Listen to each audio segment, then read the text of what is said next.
Hey, welcome everybody to Pro Mindset Podcast. This is your host, Craig Domann. Today we have a very special guest. Every week is special, but this one is extra special. This is one of my homies. This is one of my favorite clients.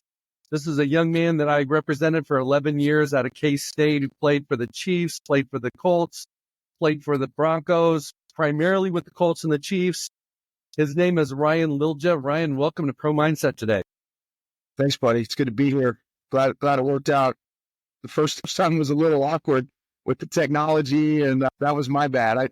I switched settings and everything, so make sure it worked. Well, for everybody, this is take two, but the best one's got to be the second one.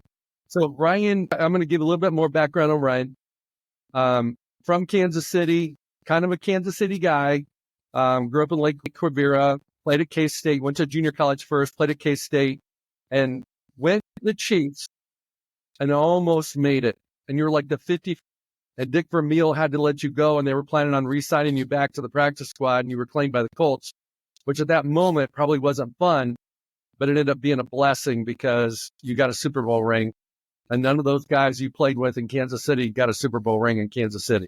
Now they give them out like every year in Kansas City. And that is too, man. I mean, they're just ungodly, massive, and shiny, and we're crazy. I took Brock to the Pro Football Hall of Fame in Canton one year, and I got pictures with him, and I took pictures of the rings because they've got a ring from every Super Bowl. None of those rings look like what they look like now. I mean, these things are worth feel like tens of thousands of dollars. It's insane, man. It's wild. We got a nice understated kind of blue with the horseshoe, and but then it went wacky probably 10 years ago. It looks like a hubcap on your hand, man. I don't even know. I'm sure these guys don't wear them around, because it's impossible. But yeah, congrats to those guys. It's only for show and tell day. Totally. Okay, so Ryan, I'm going to tee you up a little bit. You've got a wonderful wife, Jess. You got 4 awesome kids. Had the opportunity a few weeks ago, Teddy and I, to have dinner at your house. It was absolutely chaos, but it was so beautiful because everybody had their own personality. You had no control of your kids. You had no idea. I mean, I know there's some wine stashed, some stuff to get the kids in bed, but that's the beautiful part of life sometimes is when things are crazy and a little bit out of control. And you bought in recently to a financial services company. So you are helping people manage their money. And you did a great job managing your own money, not like a lot of guys. You also coach youth football, 5th graders, with your son. And I'm sure you do a lot of other things. You try to play golf like me. You're a lot better than... Bad day, man. Terrible day. We ain't going to tell you about that. That was in the bloopers show right there. But kind of share with everybody your story from your perspective, starting when connected to football, high school, junior college, K-State, and then we'll go into the NFL, and then we'll talk about life too. Yeah, well, just back to what you said about dinner. It was wonderful hanging with you and Teddy, and it was long overdue, and you're absolutely right about the chaos. I gave up a long time ago trying to control any of this stuff. I let Jess try to manage it, but yeah, you get to see what it's like on a day-to-day basis, man. But it's fun. I never thought I'd have that many kids, and I never really thought about this part of life. But grew up not too far from where I'm sitting here, and went to high school at Shawnee Mission Northwest. They actually they enacted a rule my senior year that was like a 0 tolerance drug, alcohol, tobacco policy for all extracurricular activities. And long story boring, I was at a high school party. The cops came around the back. I was sitting there, bunch of beer cans and whatnot. Me and a girl were sitting on the back deck. They told us, come inside, called everybody's parents, drove home. It was all fine. And so the gal whose home it was, her parents were out of town, and they called the school and said, "Hey, I want these kids punished." So I actually got kicked off the team my senior year. I played 2 games my senior year. I was kind of marginal size wise. I was getting recruited, Big 12, Big 10, some Ivy Leagues, and I was excited. I was ready to kind of play my senior year and go on some official visits and hopefully get some offers. And getting kicked off the team, obviously that didn't happen. So I kind of had to make a decision if I wanted to go to play Division II ball or maybe walk on. I always wanted to play at K-State for Coach Snyder. That was kind of always my dream.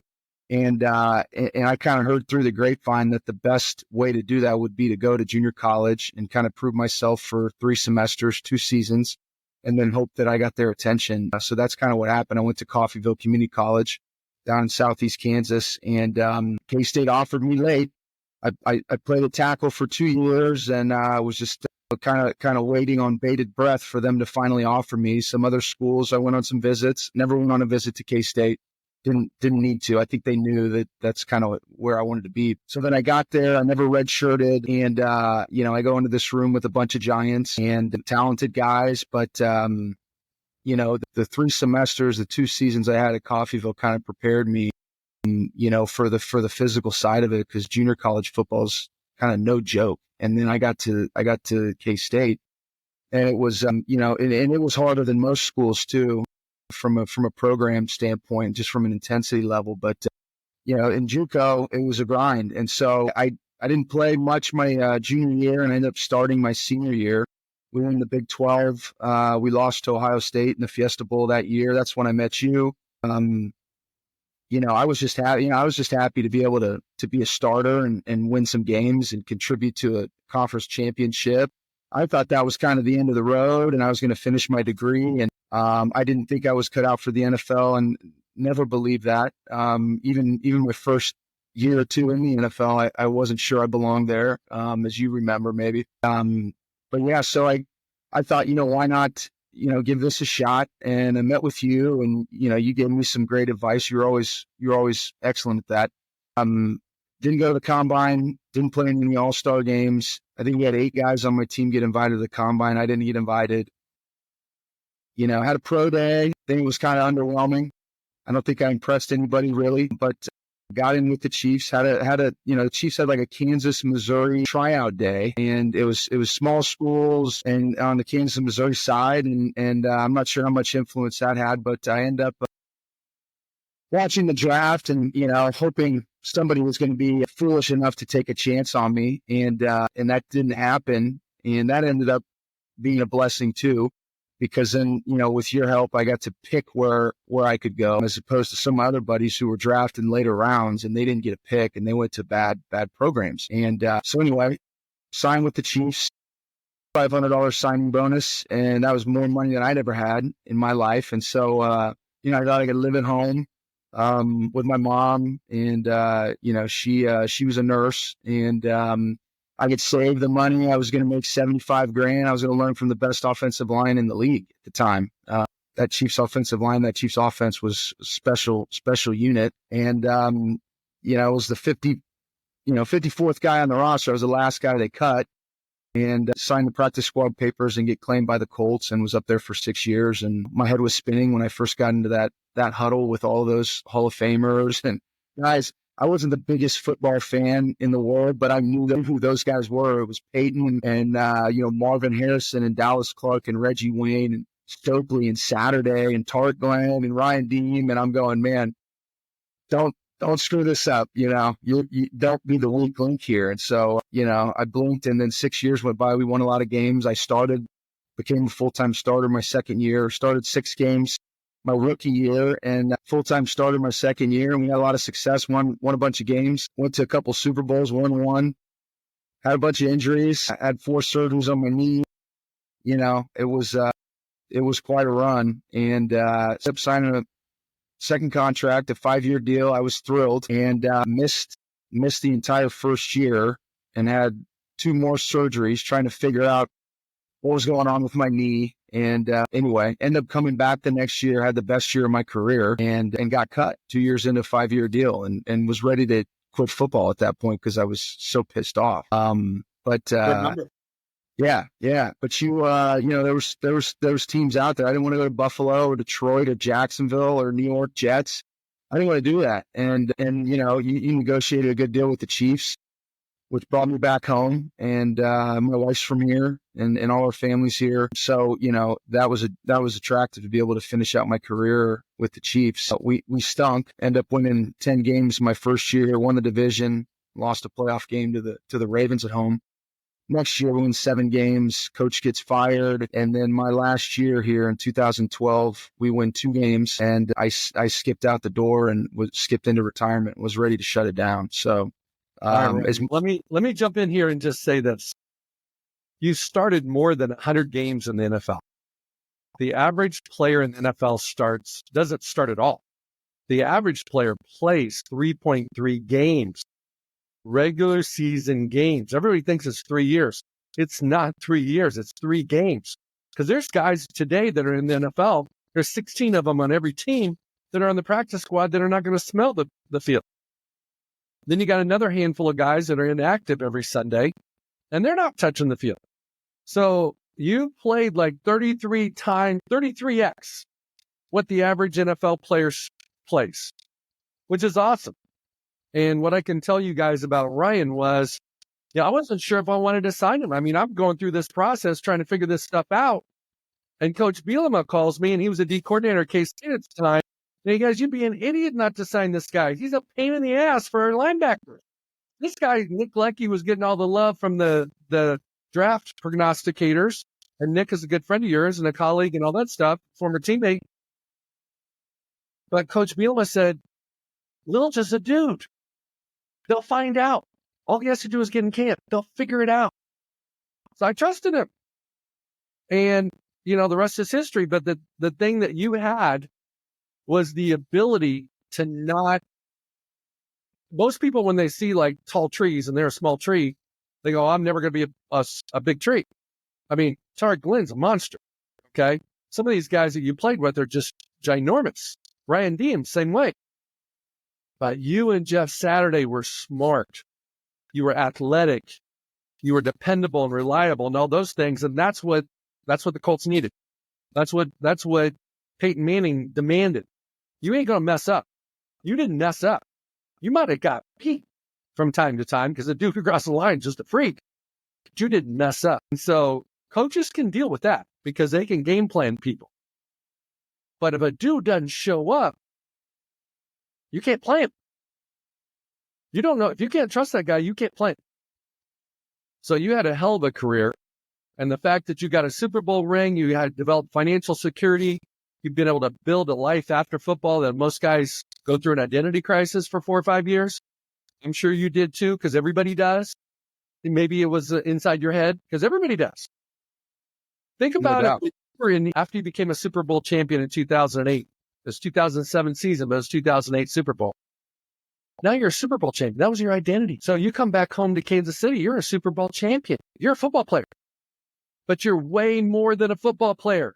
You have so much to give to the world than just being a football player. But the world's telling you you're just a football player. True or false? Pretty true. Yeah. Yeah, it's pretty true. Even family and friends. Yeah. They put you on a pedestal because you're a football player. But you're still just right. Mm-hmm.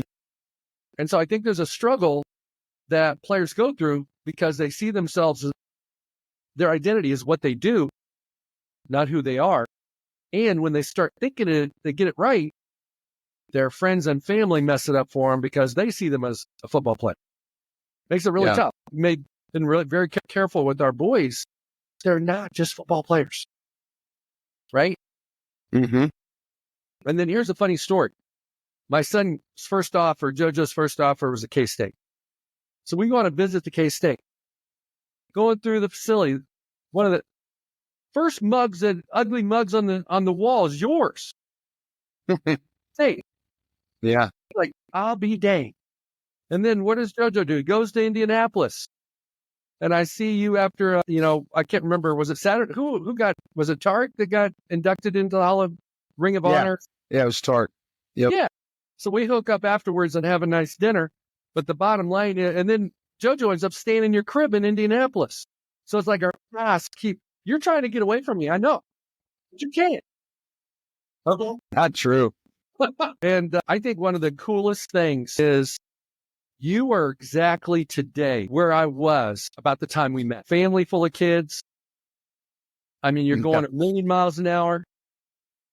Your wife, you're just passing, you're like 2 ships passing in the night. You don't sit down and have a beer and watch, have popcorn and watch a movie because you don't got time. Because somebody, you both are Uber drivers, right? Yeah.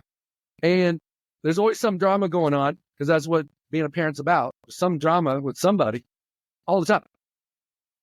So I would like for you to share with our audience the conversation or the topic of the conversation we had right before we went on air. And then when we were on the golf course a few weeks ago, because you're now a head football coach for a fifth grade team your son is on, and you have so much influence for so many reasons on their love of the game, on their experience in the sport, and how they see themselves and see their futures in the sport. Yeah. You can run it for them, or you can build them up. So I'll be quiet and let you talk. Yeah. You and I were talking about this, and I was 2 games into the season, 0-2, and pretty convincing losses, quite honestly. Didn't know what to expect.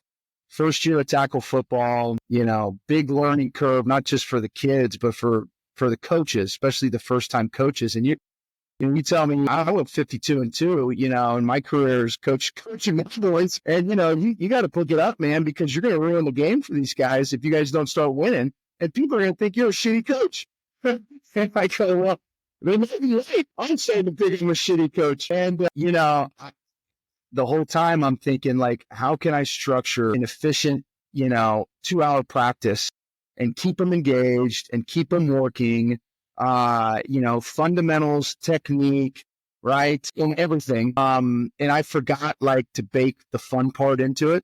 And that was what you said, is you said, here's some things we did, and you got to do this. And to bring pizza, I'd order pizzas and bring pizzas to practice. And, you got to do that, and you got to include every kid and let them throw the ball, let them catch the ball, and, make it fun for them. And I'm going, you got a good point. And you always gave me the best advice. Quite frankly, was you'd always give me a nugget or two every time we talked, where I'd go. And every off season, without fail, it was like you'd give me. It would reframe my mind a little bit, and that was no different.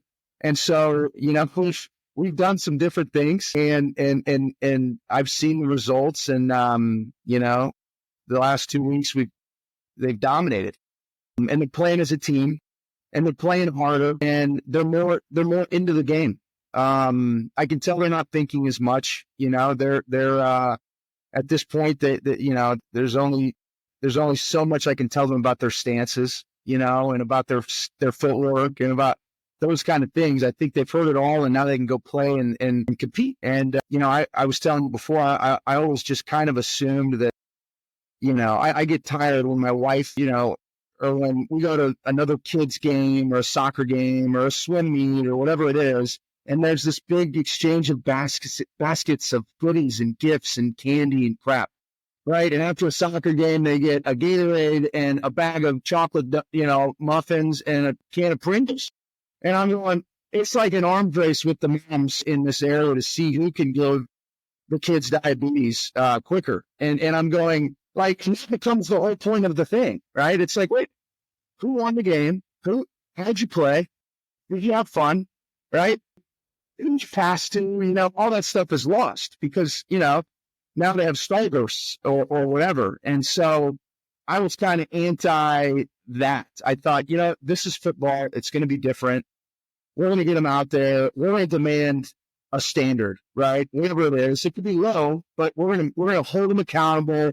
And the competition and being with your buddies and playing the game is what it's about. And that is inherently the reward. It's not ice cream after practice or, fun stuff, right? I mean, football hadn't been fun for me really for a long, long time. It's a different thing, and so that I think was a big part of getting their buy-in. And now, the goal is to make it their favorite sport. At the end of this year, I want all 24 of our boys to say, tackle football is my favorite sport. And this was my favorite year. And that's what I want. And I think I was missing the big part of that, which is it's got to be fun, right? It's got to be fun. So it's been a lot more fun watching them have fun and watching them play together. And I appreciate, your help in that, as always.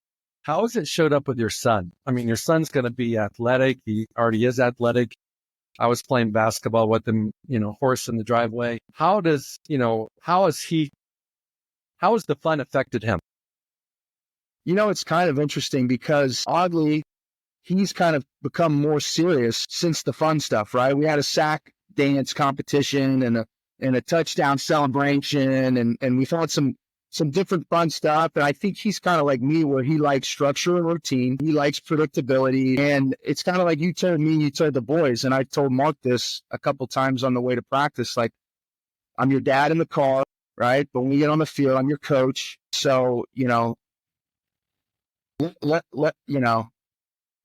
going to treat you like every other kid, right? And I'm going to be dad again once we get back in the car and all that. But so to answer your question, I think he's kind of become more like he's a grinder. And I think, again, he's become a leader on the team after 4 games. He's a center.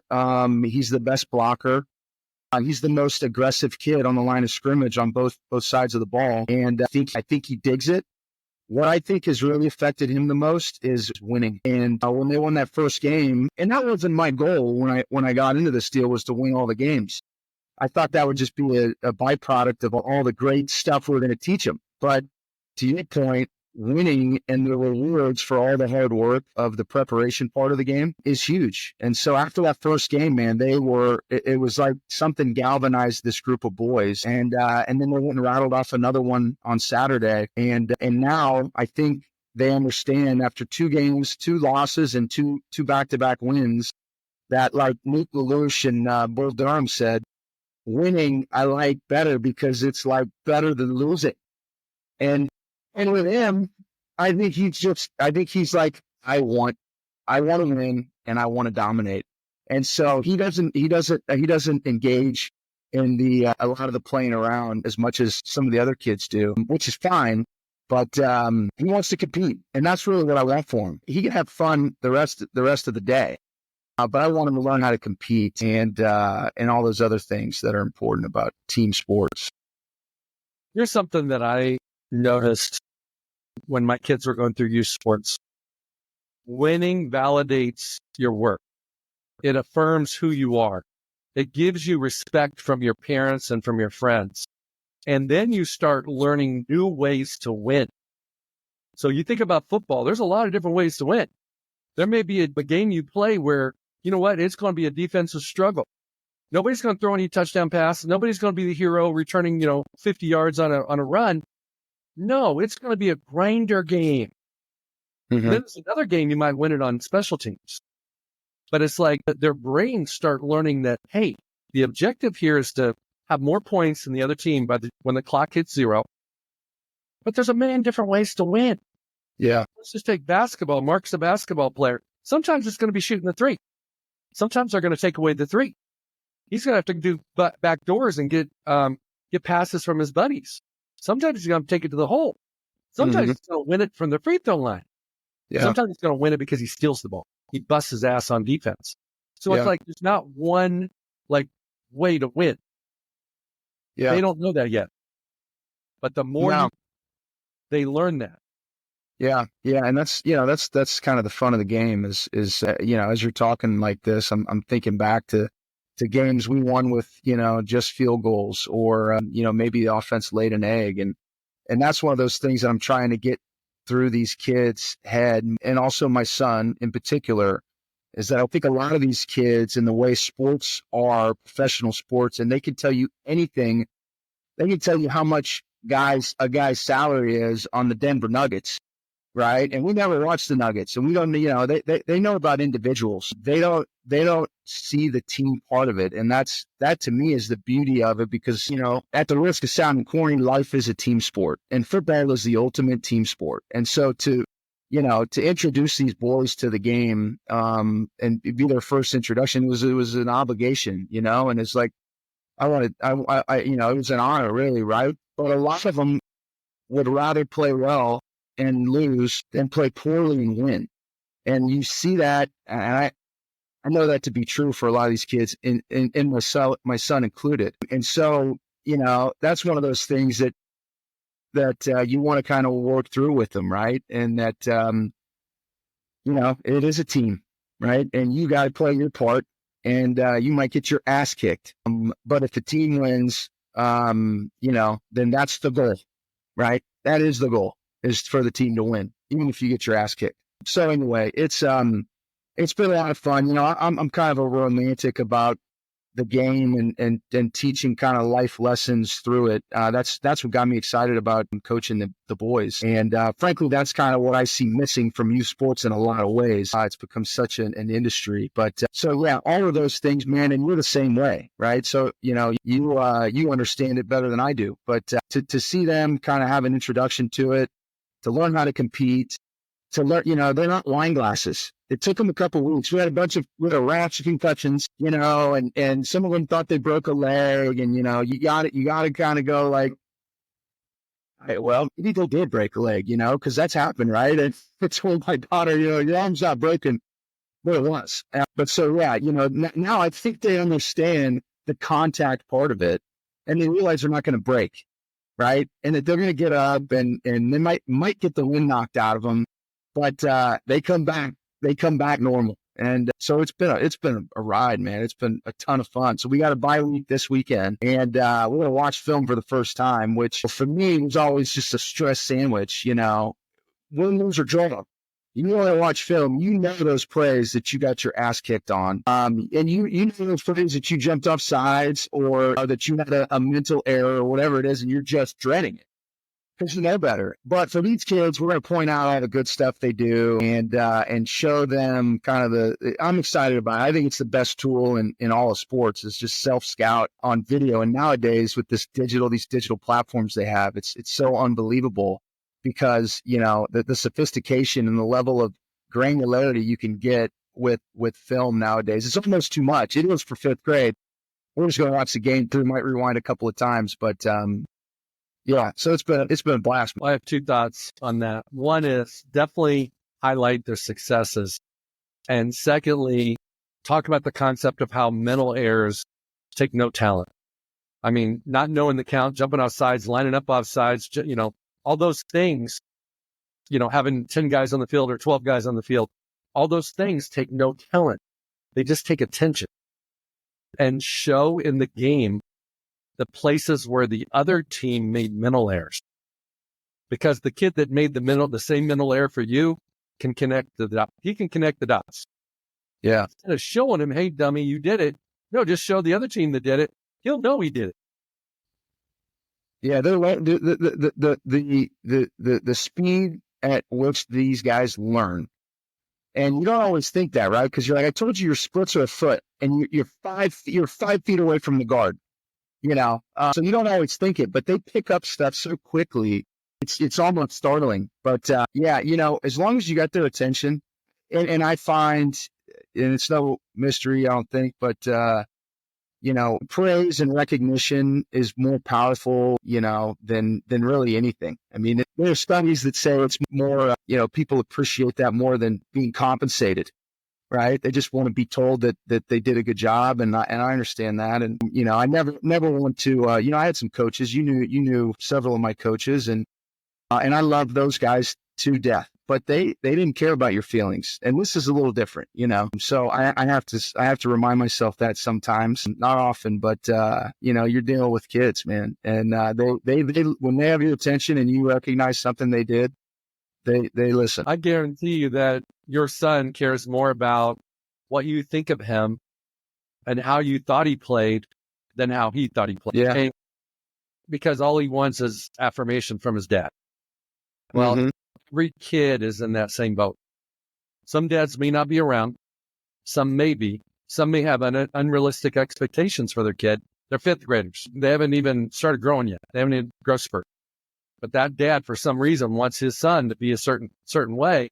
And he might be if he's just patient and allow him to just develop. I think youth sports today, all the way up to the pros, almost in every sport, we don't give the athlete a chance to develop. We expect them to know it. Hey, you tell them 2 or 3 times, man, you should know now. No, sometimes you got to do that 10,000 rep thing before you get it out. Yeah.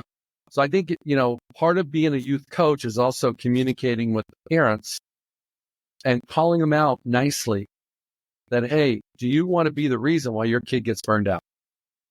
Do you want to be the reason why your kid quits? Yeah, Or it's a real thing. Right? Or do you want to be the reason why your kid grows 4 inches in one summer and becomes Superman because you didn't judge him, you didn't criticize him, and you gave him the space that he needed to grow into what you knew he could be, but you didn't get to dictate the time. Yeah. I mean, I think several coaches and program directors like to talk about effort and attitude and how that's the criteria, right? I believe that. And I don't care. I would rather have a kid play on our team that gives effort and has a good attitude than is big or strong or talented or fast or any of that. And anybody, like you said, anybody can give effort, right? And a lot of them don't know how big their gas tank is, right? So that's fun too, is to try to, illustrate that, like, it's kind of unlimited, like you got a ways to go. It's in there. And, but anybody can give effort and anybody can have a good attitude.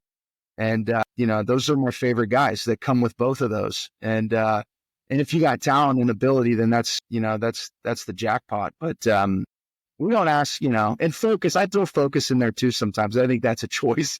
I think you could choose to focus, and focus matters in football and the team sport. It matters because if you screw up, it's fun because, I was kind of debating it with our offensive coordinator. Are we going to pull guards? He really wants to pull guards because he wants to get more guys out of the point of attack.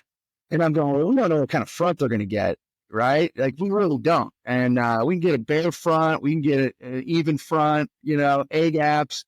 We don't really know. And I don't want to teach the offense. I'm teaching these guys up front to block. And I don't want to have to teach them who pulls when. And I don't want guys running in the backfield, right? I mean, unaccounted for. So he's like, you got to pull. And so I was watching an NFL game, and they had I don't know, it might have been the Ravens, but they had both guards pulled and ran into each other. And it's in the game. And it's like, it just made me chuckle because, even the best in the world, can screw it up too. So anyway, they're pulling now, but we'll see how it goes. But yeah, you got to focus, man. Right? Like, if you give me 2 hours, it's only 90 minutes now. We're losing sunlight here. So, we have a 90-minute practice. It flies by. And so it's like, just give us your focus for a little while and we'll all be better off for it. But it's a blast. You played for 2 Super Bowl winning coaches. Obviously, Tony Dungy with you and Dick Vermeil won it with the Rams.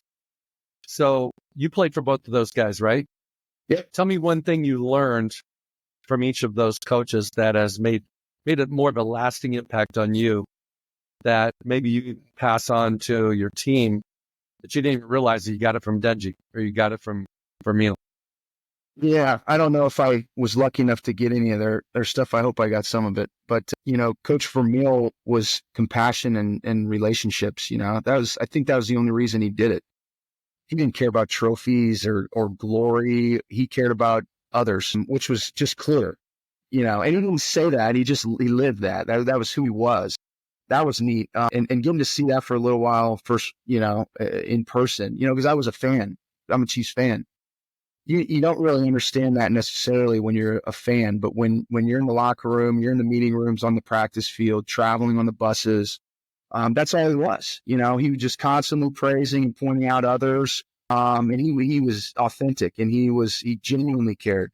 And, Coach Dungy, I think he kind of had a stoic nature, right? He had such a strong faith in God, and, his compass was so strong that nothing riled him up ever. That steadiness, I admired it. I admire it now.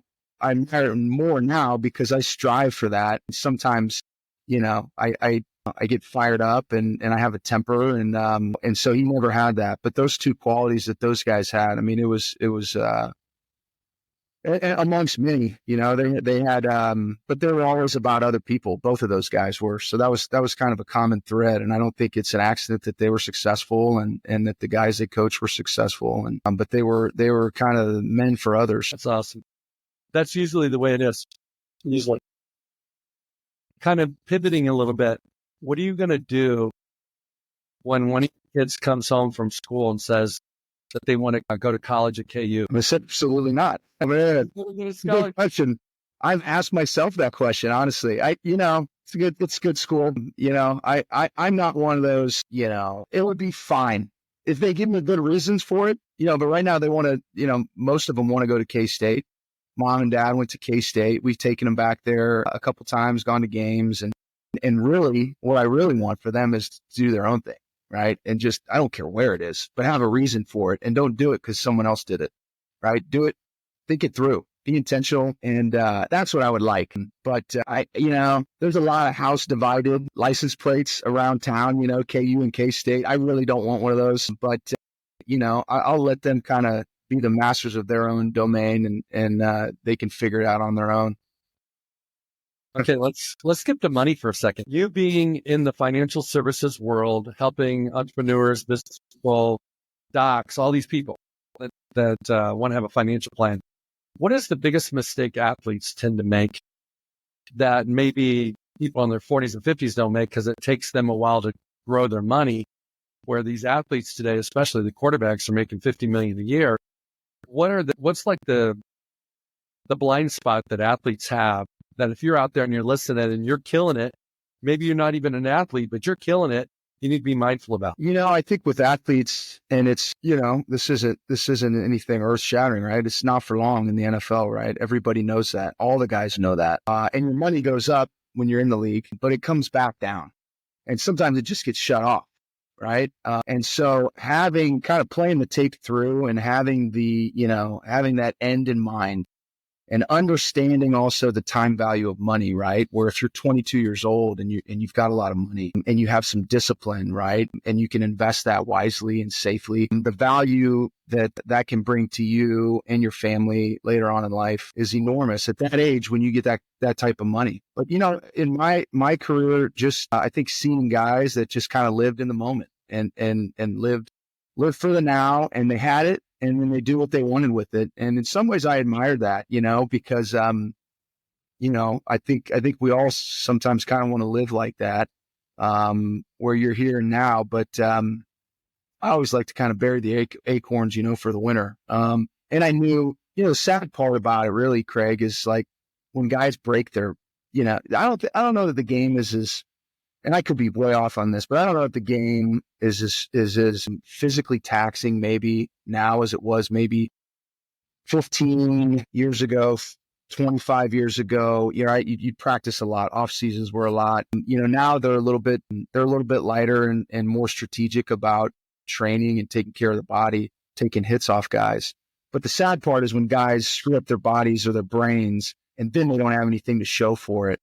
So, I was always pretty tuned in to the physical sacrifices of the game, right? I felt like I was always hurt.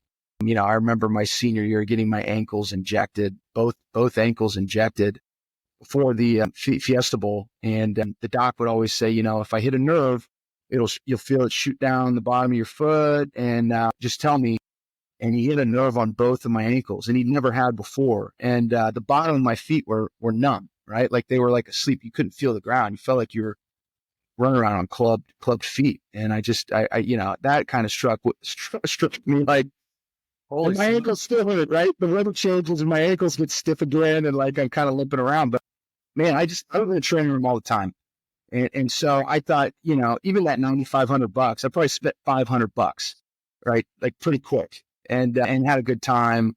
But, I was very conscious about saving it and investing it because I had some people in my life that kind of showed me the power of investing. And I always just I think it suited my personality that, you don't kind of that live like nobody now so that you can live like no one else later, right? Basically sacrifice for the present in the present for the past. And so, and I splurged a little bit, but I was always trying to save my money because I wanted to be able to have that autonomy and do what I wanted. And I don't have to go get into media or have to get into coaching and to make money and to support a lifestyle. So that's kind of sad to see, but business owners are different, right? I mean, business owners can continue to earn more in perpetuity throughout their careers and then they have they have an economic engine that they can actually sell that's worth money. But in football, man, it's like you are your engine, and when and your engine has finite mileage, and when you hit that high mileage area, man, you better start tucking away some stuff for a rainy day. Absolutely, and you did a great job on that. Let's go back and let's look at the rearview mirror. Look in the rearview mirror at your career. What was the highest moment in your career, and what was the emotional response that you had to that moment? Highest, when I missed that year, trying to remember what was that 2009 season, maybe 2010. I can't remember. But when I missed that season, 8 or 9. And then I came back. That first game, it was a home game against Jacksonville. I've got a nice picture of a screen pass to Joseph Adai that we ran, and that was a meaningful game for me because that was the hardest time of my career, probably my life, maybe, was getting paid, right, and having that validation that they believed in me to that extent. They didn't pay their guards. They usually let them walk in free agency, and that meant a lot to me because I knew the nucleus of that team was strong and was going to go to win championships. And then to not playing at all and to I always felt like I had people in the building questioning your toughness, questioning your character, right? And I get it. I just signed a contract and I didn't play the following season. So that was like a ton of just mental anguish that year. And then I ended up having a couple more surgeries, right? You might remember this, went out to California, and was on PEP, and I was doing all this biomechanics stuff, and my glute and my quad shut down, right? And from all the surgeries, and I trying to get them activated and trying to fix this tracking issue on my kneecap and stuff. And so kind of that last surgery, it was a lateral release, and they said they don't do this anymore because, you're opening up the retinaculum, the tendinous sheath around the joint, and it frees up the capsule and the joint. But when it heals back down, it tightens up more. So, I was always kind of like, well, this is kind of, as far as I can tell, this is the last best thing we can try.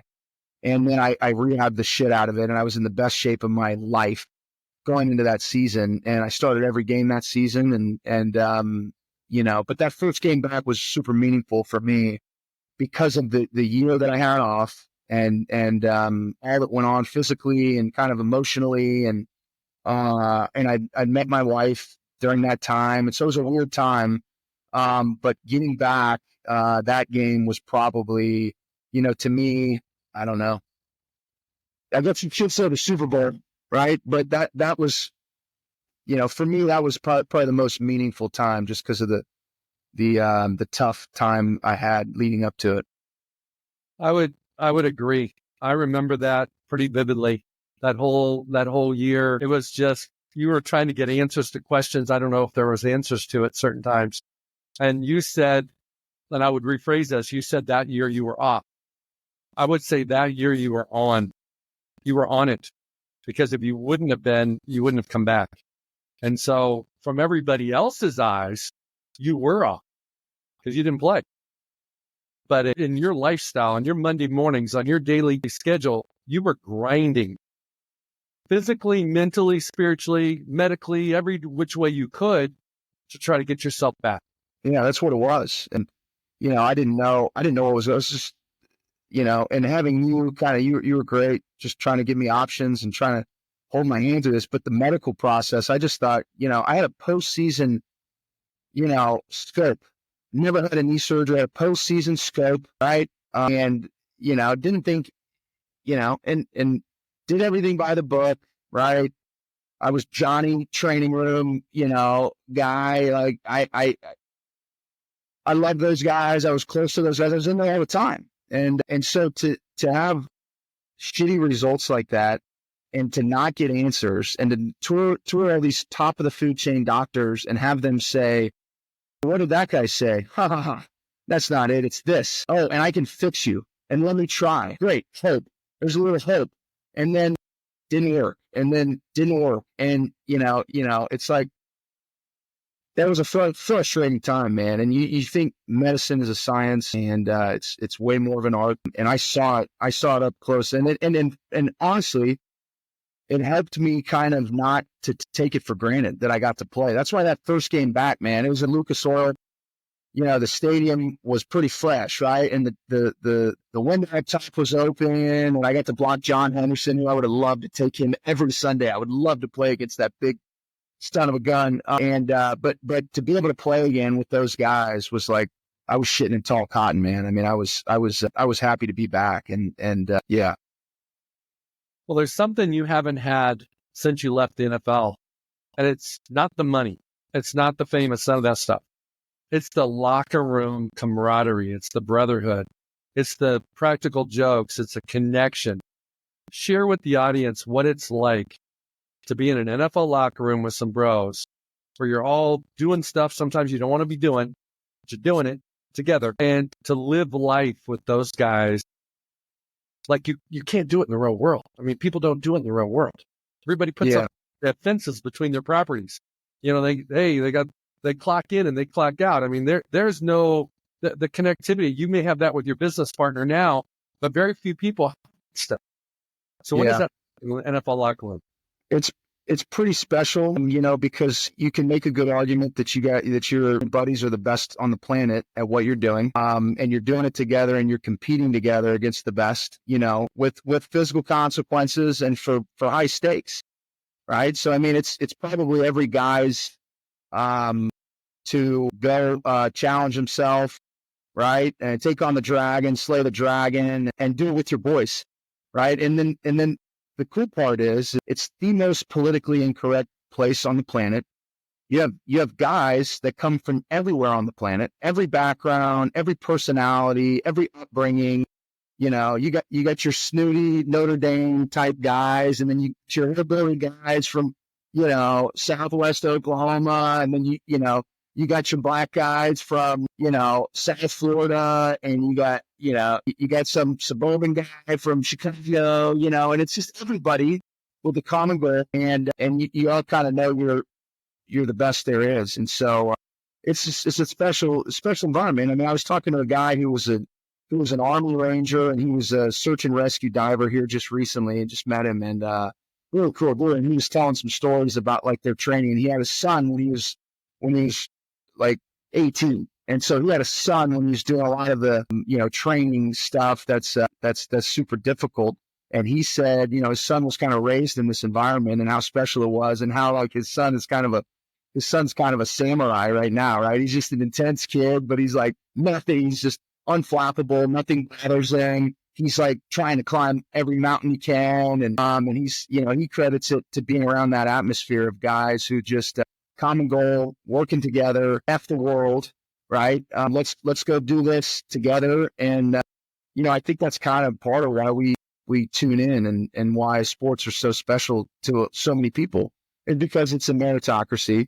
You didn't get in because your dad, or you didn't get in because you knew some guy, right? It's like everybody there belongs. Pick up your weight, right? And let's work and do it together. And so, yeah, that part of it's tough to replicate, man. And that's, I think, what every guy probably misses the most. And it's not necessarily on the field, right? It's in the locker room. It's on the buses. It's at the karaoke bar after the game. It's in the off season playing golf, and it's in all those things. Training, right? So yeah, that's tough to replicate, man. I have not found a way to do that yet. And if I could, I would pursue it. But it's a special place, man. It is a special place. A lot of practical jokes. Why don't you share for our audience a G-rated practical joke, either in KC or in Indy? Man, Peyton was pretty good, right? Like, you think all his bandwidth would be eaten up by like studying defenses and stuff, but he would set aside some, and maybe his brothers were helping him, but like he always had some good ones. He there was a couple of brothers that were in the support staff, good friends still to this day at the Colts. And so they got golf carts when we were at training camp at Terre Haute.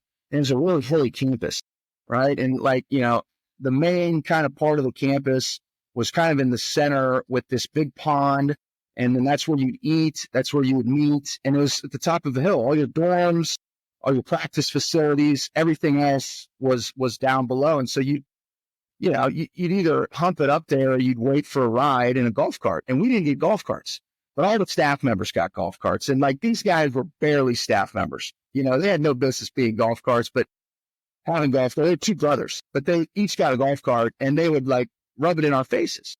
And so one night in the middle of the night in training camp, and I was on my first contract, right? I was with Saturday and Dean and Peyton, and I think Dallas Clark was there. And all these guys have been paid, right? They're all established. And I was kind of the one guy who was they can cut my ass and not care about it, really. And so I didn't think about that until the end. But so we get out in the middle of the night. Peyton's got keys. Him and Dean go and get the golf carts and meet us on the beach of this pond, right in the middle. And me and Saturday jump in the pond and swim in this dock, right? It's just this square floating swim dock in the middle of this pond. And so we jump in there. It's got cinder block anchors, and we put them up on top, and we swim it into this beach. And so Peyton and Dean and Dallas got the golf carts there, and we're going to put the golf carts on the dock. And there's a group of kids getting ready for school to start at Rose-Hulman Institute of Technology. There's a little bonfire. And this is kind of the beginning of, camera phones. So somebody takes a picture of Peyton, and so he gets spooked and runs off. And so anyway, we end up getting the carts on there, and Jeff and I swim it out. Long story boring. The golf carts were kind of cockeyed, and it was like this. And we started looking, and we go, look, it's funny if the golf carts are. It's not funny if the golf carts fall off into the end of the pond, right? I'm getting cut for sure. So anyway, a few of us, without our ringleader, went back out there, pushed the dock in, got the carts centered on there, and pushed it back out there. And we all were sworn to secrecy. But I remember laying in my dorm room bed, right from the pond, right? And I'm staring up at the ceiling, and I'm going, what have I done? I'm going to be the fall guy, and these two brothers. And, I knew they weren't going to take too kindly to it, but I kept our mouths shut. They knew who did it, but, nothing ever happened. But yeah, I'll never forget that. That was, stuff like that break up the drudgery in training camp and kind of make it bearable. Especially back in those days when you could have two of those. And yeah, that was the fun stuff, man. Ryan, you could have started 200 games if you were in the NFL today. 14 install days, 14 padded practices in training camp, no two-a-days, 18 regular season weeks with a bye. Yeah. But only 14 padded practices during the season. That means you got 4 weeks, including your bye weeks, so really 3 game weeks. We're not put on pads at all. Yeah. It's all about learning and recovery. Learning, recovery, and you just got to show the coaches you know what you're doing. So when they can trust you to put you in on Sundays. Yeah, you could make 200 games. Yeah, I know every guy who played in my era, we all have thought that, but it's a good thing. And I kind of cynically thought we would see, a lesser product because of that, but we haven't. And it's a good thing. Saturday was very pivotal in, moving that player health and safety stuff in the 2011 negotiations. And, it's good for those guys, man, because, that's the bad part of the game is the physical toll. And if you can limit that and still have the high level performance and competition, then, it's a no brainer. Everybody wants that. So good for those guys, man. Ryan, we could talk for 3 hours. I just looked at the time. I want to respect your time. I want to thank you today for being on Pro Mindset. I want to thank you for being an awesome guy, great dad. Wish you and Jess nothing but the best with your kids.